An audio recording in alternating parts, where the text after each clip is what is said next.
Você que está assistindo esse vídeo, eu tenho certeza que você já está cansado de discutir liberalismo, fascismo, comunismo. Mas você sabia que essas três correntes, elas têm um ponto central em comum? Esse vídeo vai falar sobre esse ponto em comum, não só sob o ponto de vista teórico, mas também sob o ponto de vista histórico. Vai contar um pouco da história dessas três correntes. Assiste esse vídeo até o final, que de uma vez por todas você vai entender qual que é o ponto em comum dessas três correntes. Esse vídeo que você vai assistir agora ele faz parte de uma trilogia, que é a trilogia Pátria Educadora. Foi produzida pela Brasil Paralelo ao longo do último ano, envolvimento de 20 pessoas, investimento grande, de muito trabalho. Isso só é possível porque pessoas que gostam do nosso material, que entendem que é importante que esse material continue sendo produzido, que cheguem mais pessoas, essas pessoas decidem se tornar financiadores do nosso trabalho. Então, se você ainda não é um membro patriota, clica no link na descrição desse vídeo e faça agora a sua assinatura e tenha acesso a um mar de conteúdo exclusivo. Fique agora com o vídeo e nos vemos em breve. O século XX entrou para a história como um período de guerra entre grandes ideologias. As principais ideias do período são produtos da Revolução Francesa, gestadas dentro do lema liberdade, igualdade e fraternidade. A liberdade foi representada pelo liberalismo moderno, responsável por novos direitos civis e políticos em favorecimento do mercado ascendente. A igualdade teve seu fruto no socialismo, que ambicionava estender a revolução ao campo econômico, exterminando a diferença entre as classes oprimidas e opressoras. E a fraternidade transformou-se no fascismo, o sonho de um novo elo social que unificasse o território, a língua e o povo numa identidade nacional regida pelo Estado. Essas três ideologias enxergaram o aparato estatal das escolas como veículo de seu fortalecimento.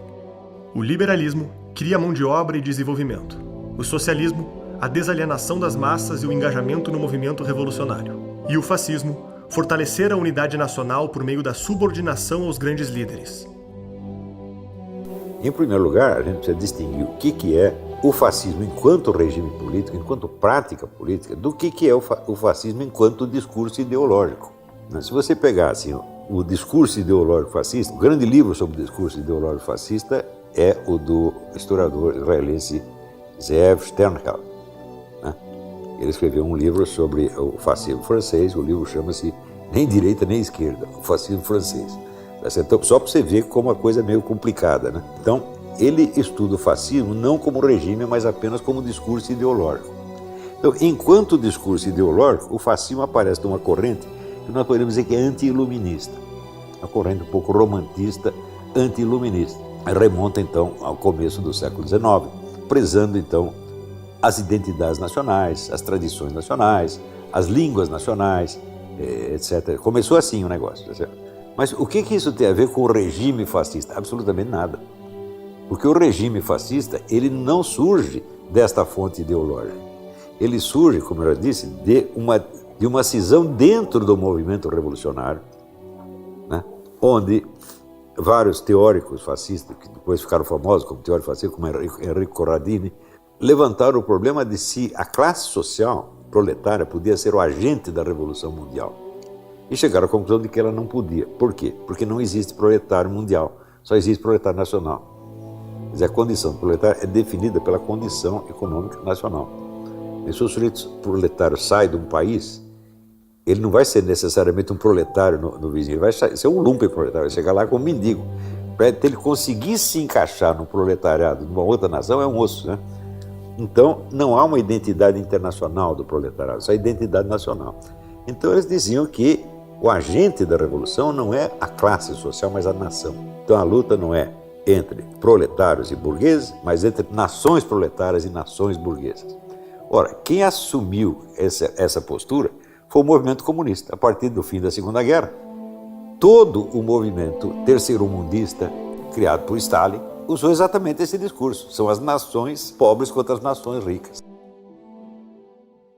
Mas toda a ideia do fascismo, do nacionalsocialismo, das falanges, de todos esses movimentos fascistas, era a ideia da classe trabalhadora se unir nacionalmente, criar um Estado extremamente eficiente, nacionalizar propriedades, nacionalizar indústrias, nacionalizar um plano de educação, a educação como libertadora, porque é ela que vai fazer a classe trabalhadora se libertar daquela alienação marxista, da ideologia, da propriedade. Não, agora com educação, ao invés de você querer simplesmente consumir, você vai ter a ideia revolucionária de fato, você vai começar a ter uma organização de trabalhadores, uma organização política através da educação contra a economia. Então, isto é uma política fascista. Isto determinou não só toda a estratégia do fascismo, mas determinou a estratégia do comunismo também. O fascismo, embora se colocando como antagonista em relação ao iluminismo, na prática política ele seguiu a mesma estratégia do iluminismo, que é, vamos dizer, a de concentrar poder na administração estatal. Isso quer dizer, se o iluminismo é a vitória da razão, da ciência, etc., contra a irracionalidade, nós temos que racionalizar a sociedade. A sociedade racionalizada tem que ser uma sociedade administrada. Administrada por quê? Porque está no poder, portanto, pelo Estado. Então, a política estatizante foi a mesma no fascismo e no comunismo. Tá certo? E estatizante e racionalizante. E aí tu vê todos esses pensadores de esquerda começam a te ofender daquilo que eles são. Quando Pedro fala de Paulo, eu sei mais sobre Pedro do que Paulo. Apontam nos outros os erros que eu tenho em mim. E aí começa a entrar essa questão do fascismo em toda a linguagem.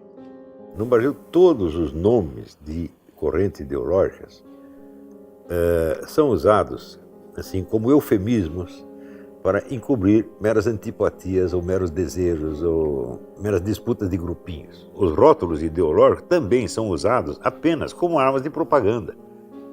Você rotula o sujeito de uma coisa que lhe parece feia, não é isso? Mas que evidentemente não define o cara. Com relação à palavra fascismo, o negócio pior ainda. Naquele momento, George Bernard Shaw, o grande socialista fabiano, ele elogia Benito Mussolini e ele é cobrado pelos próprios socialistas ingleses e ele fala, não, esse cara ele está industrializando a Itália. Os grandes socialistas da época, até Lenin, enxergam em Mussolini o grande nome do socialismo. Eles consideram, inclusive, que o fascismo é uma nova fase do socialismo. Que coisa incrível, né? O Gentile, que era o filósofo do regime fascista, e o Antônio Gramsci, que era o filósofo comunista, estava na cadeia, os dois poderiam ter usado a mesma expressão, a terrestrialização absoluta do pensamento, quer dizer, a destruição de toda a metafísica possível. Não é isso? E, em lugar da metafísica, você tem o quê? A racionalidade do Estado, seja o Estado socialista ou o Estado fascista, que no fundo são a mesma coisa. Não é coincidência que a esquerda brasileira, o modelo, o ídolo dela seja Getúlio Vargas. Né? O Lula vive dizendo que o modelo dele foi o Getúlio Vargas. Então o que é? Um fascista, evidentemente.